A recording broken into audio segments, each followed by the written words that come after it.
हायकोर्टाने सरकारला असे निर्देश केलेले आहेत, निवडणूक आयोगाला आहे तसे निर्देश केले आहेत की जानेवारी महिन्याच्या आत या सर्व निवडणुका झाल्या पाहिजेत. तर जानेवारी महिन्याच्या आत जर निवडणुका होणार असं ज्यावेळेला लक्षात येतं त्यावेळेला आचारसंहिता आणि ह्या सगळ्या गोष्टी लक्षात घेतात 1.5 ते 2 महिन्यामध्ये निवडणुकांना सामोरं जावं लागेल. निवडणुकांना जर सामोरं जायचं असेल तर आपल्याला सर्वांना माहीत आहे की दिवाळी तोंडावर आहे. त्यामुळे हा सण असल्यामुळे कार्यकर्ते हे सणाच्या मूडमध्ये मोठ्या प्रमाणात असतात. बरेच जण सुट्ट्या असल्यामुळे बाहेरगावी निघून जातात आणि मग अशा वेळेला कार्यकर्त्यांमध्ये ही वस्तुस्थिती माहीत असणं की लवकरच निवडणुका होणार आहेत, निवडणुकांच्या जानेवारीच्या आत होणार आहेत, 2 महिन्यातच निवडणुका जर झाल्या तर तुम्हाला आम्हाला सर्वांना या निवडणुकाची पूर्वतयारी ज्याला म्हणतात त्या पूर्वतयारीला लागणं अत्यंत गरजेचं आहे.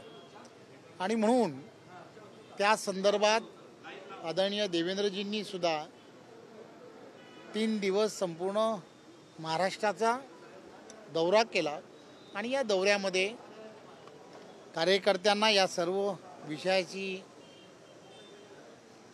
स्पष्टता दिली आणि त्याचबरोबर या निवडणुका ज्यावेळेला आपण लढतो त्यावेळेला त्या ठिकाणची असणारी आरक्षणं जी आहेत या आरक्षणांचा पण विचार ज्यावेळेला आपण करतो त्यावेळेला जे आरक्षण आहे त्या आरक्षणाच्या असणारी कागदपत्र या सगळ्याची तयारी करणं ही सर्वात मोठी जबाबदारी ह्या त्या ठिकाणच्या असणाऱ्या संघटनेतील प्रमुख पदाधिकाऱ्यांना असते. त्यामुळे कागदपत्रांच्या पूर्ततेसाठी त्या ठिकाणी उमेदवार कोण असावा किंवा उमेदवाराची चाचपणी करणे ह्या सगळ्या गोष्टी फार किचकट लेंदी अशी ती प्रोसिजर असते, त्याची आपणा सर्वांना कल्पना आहे. त्यामुळे भारतीय जनता पार्टी या सगळ्या गोष्टीमध्ये निवडणूक त्या ठिकाणची असणारी निवडणूक हाताळणारी अशी एक कमिटी तयार करते. त्या कमिटीची नावं ही आपण सर्वांनी लवकरात लवकर तयार करा. त्या ठिकाणचे असणारे जे निवडणुकीसाठी प्रलंबित असणारे काही विषय असू शकतात, आचारसंहिता लवकरच येणार आहे, त्यामुळे या सगळ्या गोष्टी तुम्हाला लवकरात लवकर ते पूर्ण करणं हे अत्यंत गरजेचं आहे. आणि म्हणून मग त्या ठिकाणच्या असणाऱ्या जिल्हाध्यक्ष असतील या सगळ्यांशी आणि प्रमुख पदाधिकाऱ्यांशी सर्व महाराष्ट्रभर भारतीय जनता पार्टी म्हणून सर्व ठिकाणी बैठका सुरू आहेत. शिवाजी गांधीला यांचं निधन झालेलं आहे त्या संदर्भात मी आता या बैठक खरं म्हणजे पूर्ण महाराष्ट्रातून म्हणजे ठाणा म्हणजे बांद्यापासून पूर्ण पालघरपर्यंतचे असणारे कार्यकर्ते हे या ठिकाणी आले होते. त्यामुळे त्यांना सगळ्यांना थोडक्यात मी मार्गदर्शन केलं आणि मी आत्ताच इथून पोलीस ग्राउंड जे आहे त्या पोलीस ग्राउंडवरून मी हेलिकॉप्टरने आता मी त्यांच्या अंत्ययात्रेला चाललो. साहेब ही सगळी कार्यशाळा सुरू पण याचबरोबर कार्यकर्त्यांचं काय रूप आहे, त्यांचं काय म्हणणं आहे? कारण का दोन्ही बाजूने ज्या पद्धतीनं आरोप प्रत्यारोप होत आहेत किंवा दोन्ही बाजूने वक्ते होत आहेत की आम्ही सोहळा लढायला तयार आहे, कार्यकर्त्यांची इच्छा आहे का सोहळा लढण्याची? कारण आपण देखील आता निर्णय प्रक्रियेत असणार आहे, आपण देखील आता भाजपमध्ये असेल. निवडणूक ज्यावेळेला घोषित होईल त्यावेळेला घोषित झाल्यानंतर आदरणीय देवेंद्रजी असतील, आदरणीय शिंदेसाहेब असतील, आदरणीय अजितदादा असतील, ही सर्व मंडळी गेली वर्षानुवर्ष यांचा असणारा राजकीय अनुभव लक्षात घेता ते त्या संदर्भामध्ये जे काही निर्णय घेतले पाहिजेत ते निर्णय घेतील. परंतु भारतीय जनता पार्टी म्हणून आम्हाला जे एकंदरीत वाटतं की भारतीय जनता पार्टीचा कार्यकर्ता जो आहे त्यांनी निवडणुका लढण्यासाठी जी तयारी करायला लागते ती पूर्वतयारी करायला हवी. तयारी केल्यानंतर त्या ठिकाणी फायदा हा 100% महायुतीला होतो. पण ठाण्यामधला इतिहास आहे, ठाण्यामध्ये जास्त करून युती जी आहे ती होत नाही. एकदा 1-2 वेळा युती झालेली आहे, पण तोपर्यंत होत नाही. ती कुठे प्रक्रिया किंवा ती परिस्थिती यावेळी आलेली दिसते.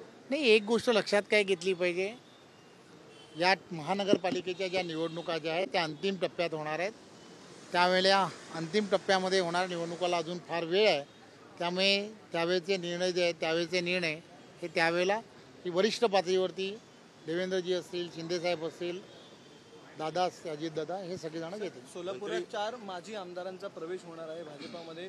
पुन्हा एकदा इन्कमिंग सुरू झालेलं आहे. मोठ्या प्रमाणात अजूनही लोक येत आहेत भाजपामध्ये. कसं बघता येतं? खरं तर आपल्याला सर्वांना माहिती आहे की देशाचे पंतप्रधान आदरणीय नरेंद्र मोदीजी आणि त्याचबरोबर महाराष्ट्रामध्ये आदरणीय देवेंद्रजींच्या नेतृत्वात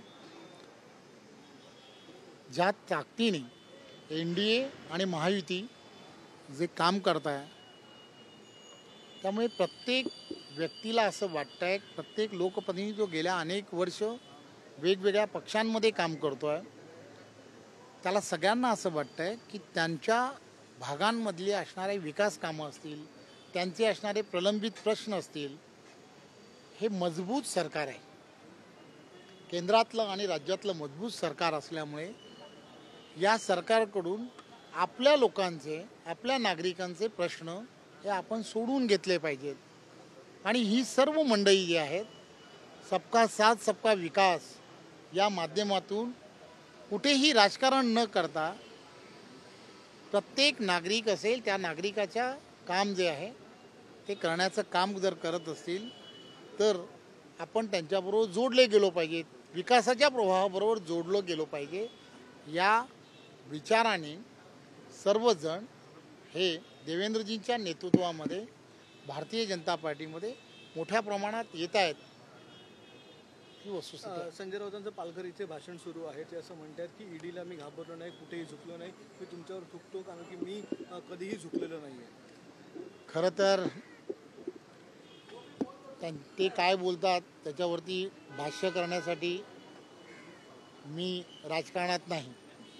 मी राजकारणामध्ये अतिशय प्रामाणिकपणे माझी संघटना, माझा विचार हा सामान्य जनतेपर्यंत पोहोचला पाहिजे. सरकार केंद्रातलं ज्या ताकदीने काम करत आहे त्या ताकदीने केलेलं काम आणि महाराष्ट्रात महायुतीने केलेलं काम हे शेवटच्या व्यक्तीपर्यंत ते पोचलं पाहिजे. ही भूमिका संघटना म्हणून सरकारची आणि माझी असणारी बांधिलकी आहे असं मला वाटतं.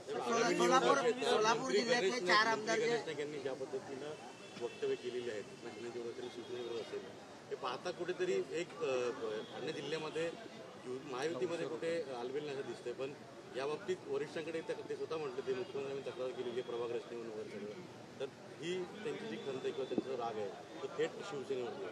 एक गोष्ट लक्षात काय घेतली पाहिजे, मी जसं म्हटलं की महानगरपालिकेच्या निवडणुकीला अजूनही शेवटच्या टप्प्यामध्ये होणार आहेत.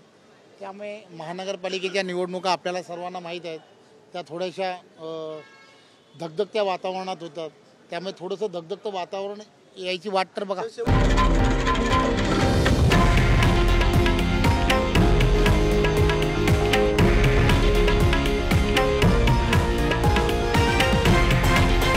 हे आहे देशातील नंबर 1 न्यूज नेटवर्क आणि आपण पाहत आहात TV9 मराठी, एकमेव.